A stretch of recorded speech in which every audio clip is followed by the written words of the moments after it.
Ajang balap sepeda Tour de Sabang 2021 resmi digelar. Pada hari pertama pembukaan, 55 pesepeda ambil bagian dalam lomba kategori sepeda gunung atau mountain bike dengan mengelilingi kota Sabang. Ajang balap sepeda ini diselenggarakan Ikatan Sport Sepeda Indonesia, ISSI Aceh, dan Dinas Pemuda dan Olahraga Dispora Aceh.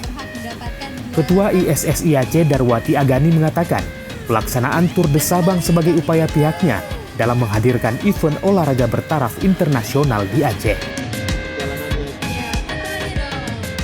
Berharap dengan event ini para pesepeda yang datang ya bisa menikmati keindahan selain bertanding ya, juga bisa menikmati keindahan alam di Sabang, bisa diving, bisa jalan-jalan ke seluruh Sabang. Semua itu juga untuk meningkatkan perekonomian di Sabang ini.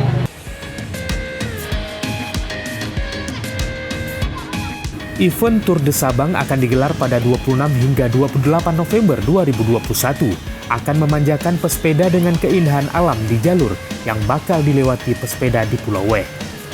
Peserta akan melewati beberapa turunan dan tanjakan yang berdampingan langsung dengan laut dan pegunungan sepanjang 40 km. Dari Sabang, Tim Liputan Aceh Video melaporkan.